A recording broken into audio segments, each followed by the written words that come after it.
Pro-progress will win when it wins women, on how culture shapes what is considered meaningful, why this impacts women disproportionately, and why pro-abundance movements need to pay attention to this.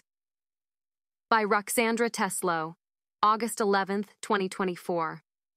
When I started my undergraduate studies in 2016 in the UK, the gender wage gap was a prominent topic among the civically minded and well-intentioned. It was uncommon to go to an event organized by a women-focused society, think Oxford Women in Business, and not have it mentioned at least once. While the causes of it were seldom discussed in quantitative terms, there was a general unspoken consensus among the highly educated audience that outright discrimination was the major factor causing pay disparities between men and women. Believing otherwise would have put you in the same category as people considered definitely not respectable, and even downright weird or creepy by the student body. I am thinking here of public intellectuals like Jordan Peterson, who in 2019 was disinvited from a post in the Divinity School at Cambridge University due to student backlash. Fast forward to 2023, when economist Claudia Goldin won the Nobel Prize for her work, showing that motherhood is one of the most important factors behind the gender wage gap. Footnote. This has recently been contested by studies using IVF as a pseudo-experiment to study the gender wage gap. I disagree with the methodology of these papers, as I will explain in upcoming posts. In her book Career and Family, she argues that while well-intentioned, measures like diversity trainings will do little to actually help women in the workplace in a substantive way. According to her, this is mostly because outright discrimination, which these trainings are targeted towards, accounts for relatively little of the gender wage gap. I spend much more time now with economists and other people with domain expertise, so I might be overestimating how much this type of knowledge has diffused towards the general educated public. But it does feel like the conversation is changing, and we are beginning to have an understanding of what actually causes the gender wage gaps in a manner that is more grounded in empirical reality. Among the researchers and public commentators that are trying to shed light and improve the public conversation around these facts is Alice Evans, a gender sociologist at King's College London. On her personal blog, she had an interesting post this week discussing an underrated source of the gender wage gap: the difference in how much men and women value meaning at work. On average, women value meaning, or doing what is considered socially valuable, more than men. Consequently, they are willing to accept what are usually lower salaries in order to pursue such professions. Both genders express a preference for interesting work that provides autonomy. The gender difference is larger when it comes to flexible working hours. Bigger still is the gender difference in whether the job is helpful to others or useful to society. The share of women who say they value jobs which help others is 8.2 percentage points higher than that of men. Alice suggests that a way to diminish the gender wage gap is to change the vibes of certain highly paid jobs, especially those in STEM, whose contribution to society is severely underrated and whose advantages are framed purely in terms of financial benefits. In other words, she proposes a change in culture. Alice is right on an important point. While women's preference for so-called meaningful jobs might be hard to change, women do not make judgments on what careers are valuable and avoid. On the contrary, especially at young ages when big decisions like this are made, they are highly sensitive to what the culture at large portrays as good. For men, this is less of an issue. Given that they value financial benefits more, they will still end up in careers that pay more, say in tech, regardless of how pro-social they are perceived to be. This means that at least to some extent, what careers women choose to pursue can serve as a barometer of what society considers pro-social, meaningful, and of positive impact to the world. And looking at it through this lens does not paint a positive image about what society values for those of us who are broadly aligned with a pro-market, pro-progress movement. Pro-progress will win when it wins women. In an earlier post, I argued that elite culture has shifted towards a general skepticism of markets, technology, and safetyism.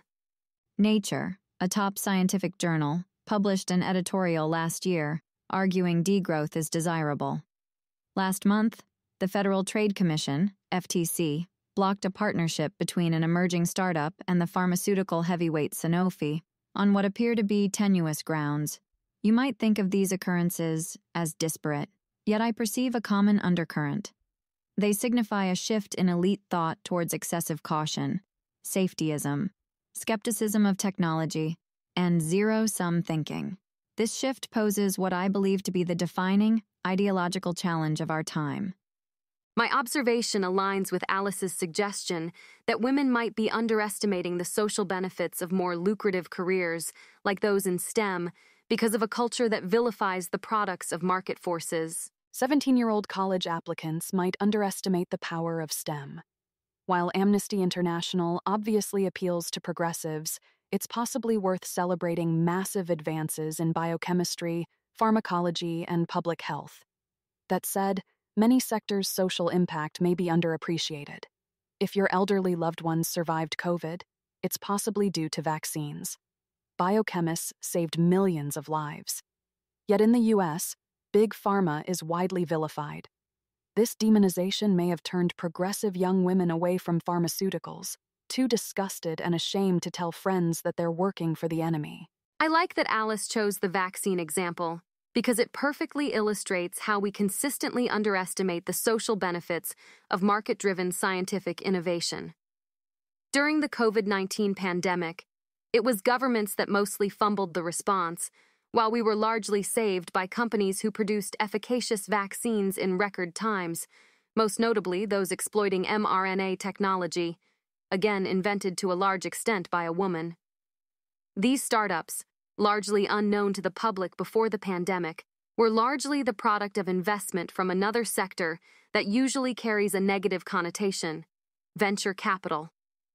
In the UK, it was a woman, biotechnology venture capitalist, Kate Bingham, who chaired the government's successful vaccine task force, steering procurement of vaccines.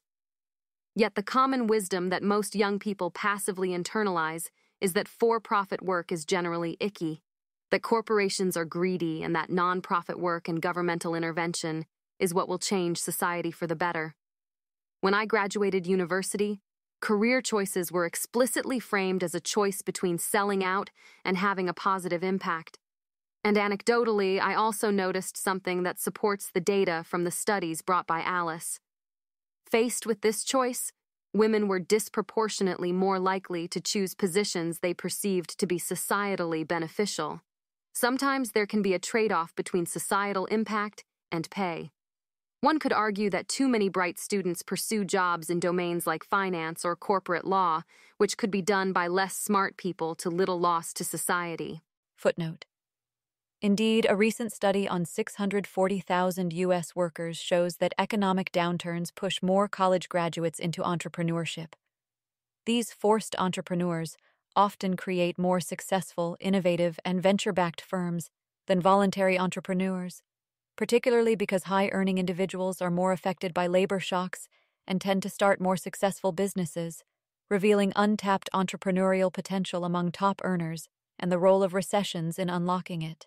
But the pro-social alternative to these jobs is not necessarily to be found among the lowest-paid nonprofit positions either.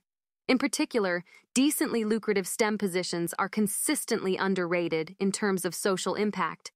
And the companies producing drugs or semiconductors need people working in areas like business development and law, too.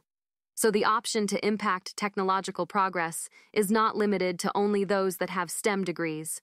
I still think we need competent people to work in government or nonprofits, but it is much better if they have internalized the importance and efficiency of markets so that they can work from these positions at aiding, as opposed to hindering, a well-functioning economy.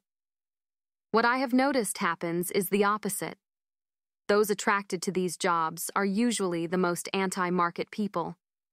Incidentally, Kate Bingham herself had something to say about the general attitude towards life science companies prevalent in the British government that supports my observations. The government must do better. It needs to take a positive, proactive approach to the life sciences industry. The government lacks the knowledge and interest to detect the differences between money-grabbing opportunism and valuable corporate behaviour. To the extent that this wisdom about the noxious nature of corporations persists, women will be disproportionately more likely to ditch high-paying and ultimately socially beneficial careers for well-intentioned positions that in the end might not achieve that much. It is ironic that so-called progressives like Bernie Sanders, who would pay lip service to the idea of gender wage equality, are among the people who contribute the most to this culture that ultimately holds women back. Even if getting more women in lucrative careers is not among your top priorities, if you are broadly aligned with the progress studies movement or take a pro-market view, you should still care about whether women view these topics positively.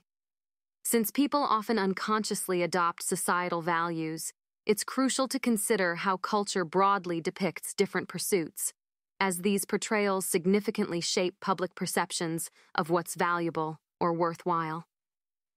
One suggestion I would have for those that want to promote a more pro-abundance outlook is to move away from the goon cavey aesthetic that has come to define a lot of male-dominated spaces, including a lot of those that define themselves as pro-tech. The truth that I have observed time and time again is that women will be willing to engage in causes they believe in a rather selfless way. Most events that promote a pro-abundance, pro-progress outlook that I have attended have been organized by women who believe in the righteousness of the cause and are willing to engage in work that advances it with, all else equal, much less need for external applause and validation than corresponding men. The earnest and enthusiastic involvement of women is a huge boon for any type of ideological movement, and one can ignore it at their own peril. In other words, idealism is a double-edged sword. It can be harnessed to great societal benefit if the overarching cultural narratives about what actions are beneficial are correct. Or it can be wasted on well-intentioned but ultimately unimpactful or even negative pursuits.